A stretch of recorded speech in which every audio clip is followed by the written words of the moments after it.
Oh, howdy all, grab yourself a beer, it's time for some Path of Exile discussion. Today we got the game balance in Path of Ultimatum Manifesto. This is the generally dreaded balance manifesto that tends to be where most of the nerfs that are found in the new expansion get outlined, and there's a few doozies in this one, so I want to go through those. All sorts of things from Explodey Chest getting a little bit of a haircut, to some of the very top performing skills, and to the end of Fractured Maps. That said, let's go through it all and we'll discuss what there is and what the changes are likely to mean. So firstly, there's a number of balance changes related to the new life costing skills. The core idea here is that because low life, low mana, and low energy shield are now raised from 35% to 50%, pretty much all of the bonuses that you get for being on low life or for enemies being on low life are going to be reduced in number. And this is probably actually about a neutral effect in most situations, but it does mean that the Curse Punishment, which was looking like it was going to be the most overpowered thing in the game, is actually not going to be as overpowered as we thought. It's probably still going to be pretty compelling to use, though. So there's a number of other things that are changing. So basically, punishment, because punishment lasts for half of the monster's life rather than 1/3 roughly of the monster's life, it's going to have a lower number. Likewise, the Assassin's Ambush and Assassinate passive, Infernal Mantle, and sadly, Replica Last Resort, which I was actually hoping would sort of slide under the radar and become really, really good. I was actually thinking Replica Last Resort in conjunction with Elemental Hit in Melee. Might have been a really good build this league. It may still be alright, but we're just going to have to see the hard numbers on it. The Blood Magic support gem is being forked into 2 gems. So existing Blood Magics, we don't know what's going to happen to those. Some of them will probably become Arrogance, some will become Lifetap, depending upon what they're linked to, but we'll just have to find that out. But the Arrogance support is going to do what Blood Magic currently does for auras, and the Lifetap support is going to be a better version of Blood Magic that can't be used in conjunction with auras, because ultimately that was the most powerful use of Blood Magic, Blood Magic support. And so this is intended to make it so that Blood Magic support, or the new Lifetap support, will be something that people might consider using on primary skills.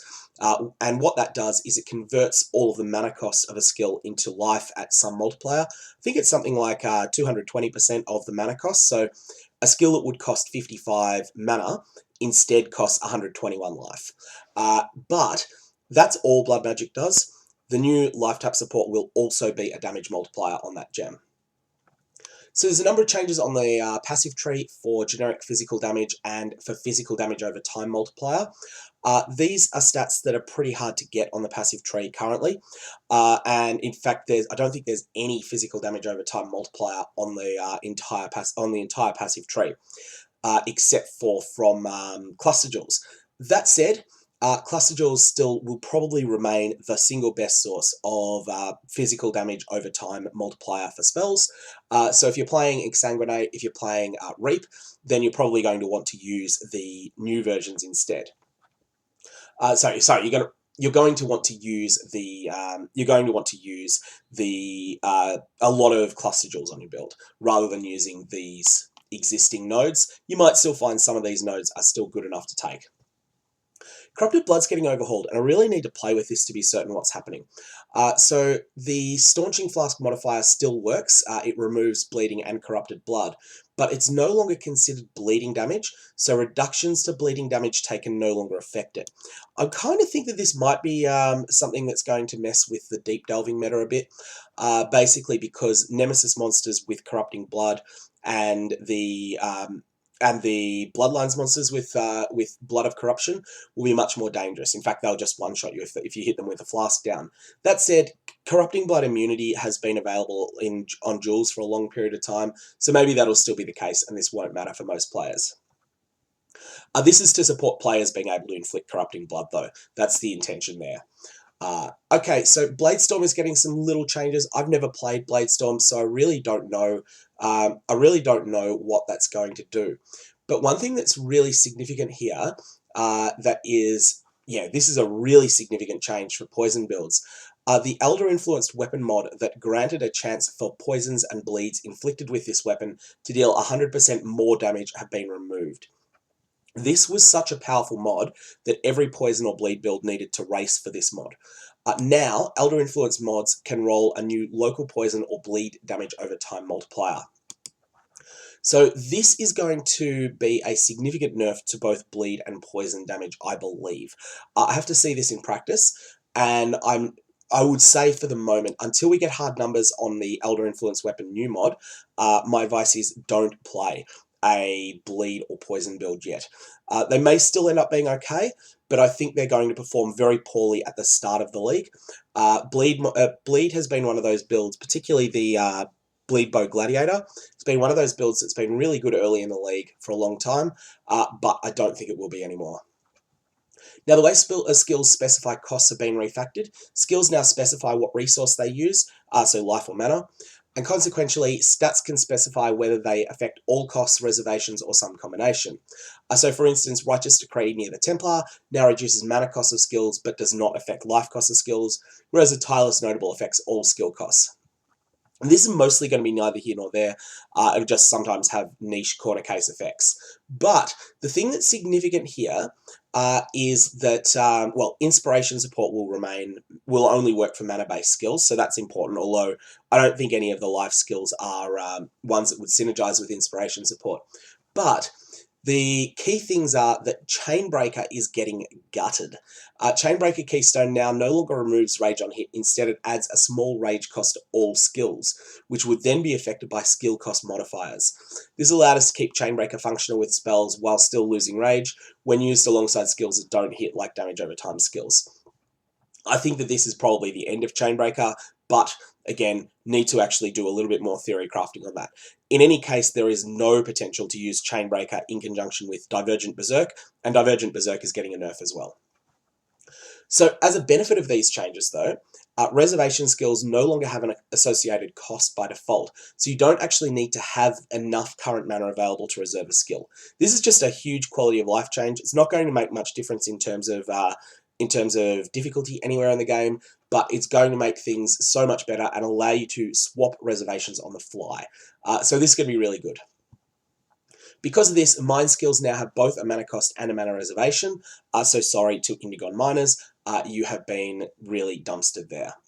That said, all these changes overall, I think the main change most people will notice is the way that the auras work.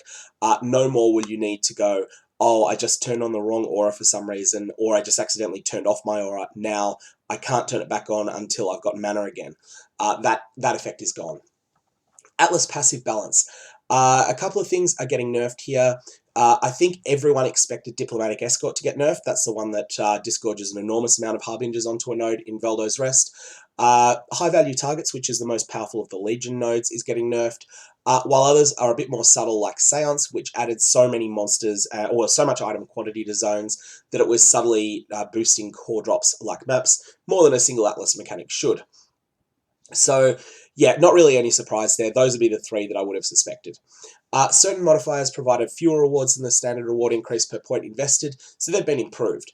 For example, the Invasion Exotic Goods notable has been improved. Invasion Exotic Goods was fun. It was also quite bad, so I'll be pleased to see that one improved. Some effects have been moved around the Atlas so that they're with other things they make more sense with. So the All Monsters in Incursions, or at least Magic, has gone away from Glenat Cans and is now part of the time dilation modifier on Lexajoris. So Lexajoris is focused on making the incursions more rewarding, and Glenat Cans on creating the best possible temple. This is probably overall a bit of a nerf because Glenat Cans was the only spot that you would run incursion in previously, but anyways, it's neither here nor there. Ritual's been added to Haywire Hamlet with 2 notables available. Really want to see those. Interestingly, it replaces Beyond there. Power Hungry is gone, and Per Demon has been moved and weakened.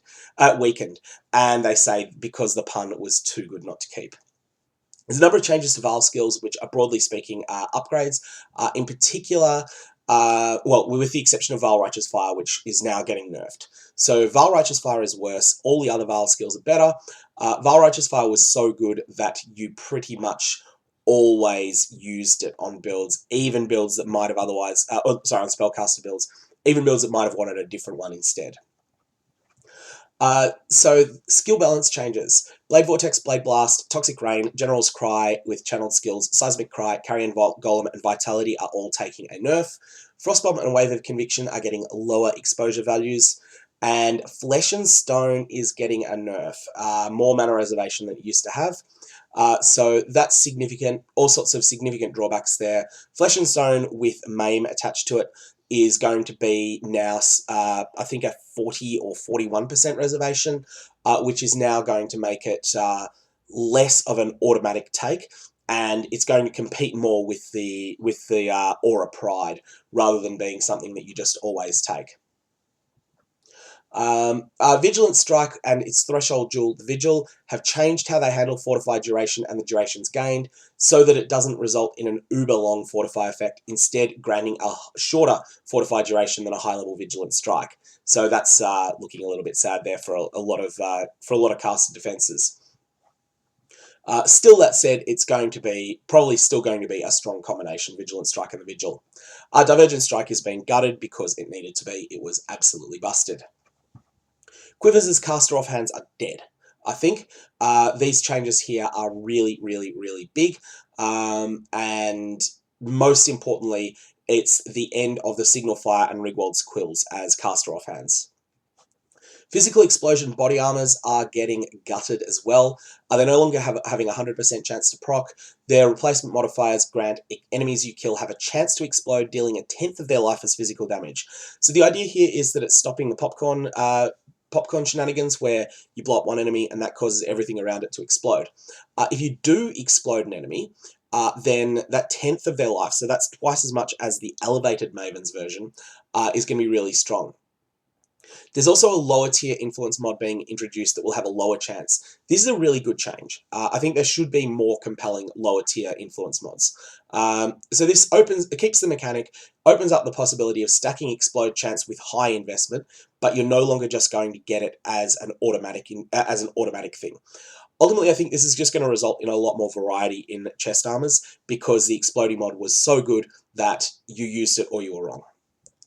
Harvest Monster Life has been nerfed. This is just for Desecrate.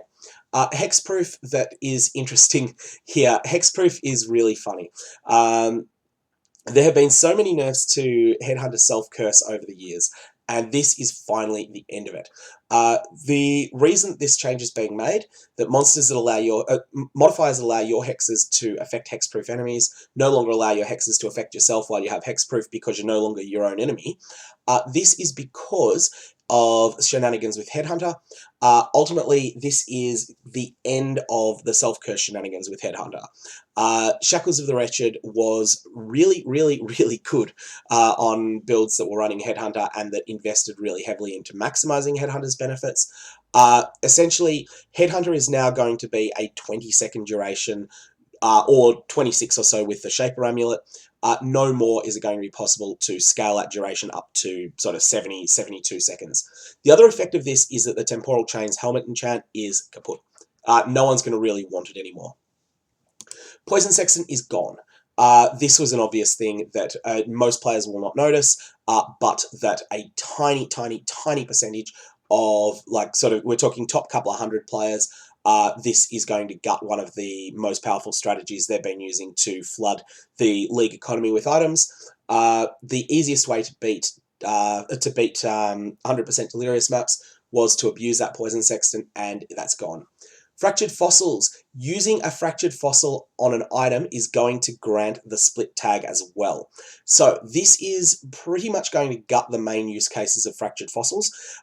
Fractured Fossil duplication of maps is now restricted to once per map, which means that it's still useful, but it's not going to be something, it's not going to be an endgame widely used mapping consumable. And the beast splitting of maps, well, it wasn't an option anyway. But the key thing that's going to be the case here is that some of the duplication of high-end crafting-based types are gone as well. So one of the strategies that people used, wealthy players would use, was use Fractured Fossil 5 times on certain high-end bases. Like, let's say that you picked up a Redeemer-influenced Redeemer-influenced Blizzard Crown, one of the really rare ritual bases, and it was item level 86. So this is a really, really impressive piece of kit. You use 5 Fractured Fossils on it, and then vendor those 5, and you would actually receive back a non-influenced one of these, a non-influenced one of these base types, the Blizzard Crown. So there was no way for item bases to meaningfully exceed 5 times the price of a fractured fossil. That's going to change, and we might see that there's some bases that are really rare are going to be worth much more. There's some changes to Atlas Mission Sustain because we were just never running out of them at endgame. This is going to have no impact on the casual player, but on people who were really dedicated farming a specific Atlas mission. This is going to be a significant nerf. And the Delirium Fog are no longer going to give as much increased item quantity and rarity. So 100% Delirious maps will still be worth running, but they won't be as ridiculous. There's also a number of little changes to the passive tree. The things I want to point out here, though, Corrupted Soul Keystone is getting a nerf, and the Chainbreaker Keystone is getting probably a gutting. This will be interesting to see because those were so good that you felt you had to use them. All in all, I think it's a good idea that they're listing all these nerfs today. Tomorrow with the patch notes, we'll find out what else is being changed. That'll be where there'll be information on things that are getting buffed. Particularly important, though, is that there is going to be particularly important in this is going to be the changes to Chainbreaker. Lastly, a bit of a head-scratcher here. Primal Aegis from the Elementalist was considered too good. I didn't think that. I unspec'd from it because I felt like it was just... that if anything an Elementalist needed a nerf, it was the golems, but there's no mention. If I do a quick Control F search for golem, the only mention is for carrion golem, and so it looks like the Elementalist golem is still going to be the way to play Reap. That's all I got, though. If you've got any comments or questions, fire away below. Otherwise, I'm going to leave it there, and I hope you have a good one.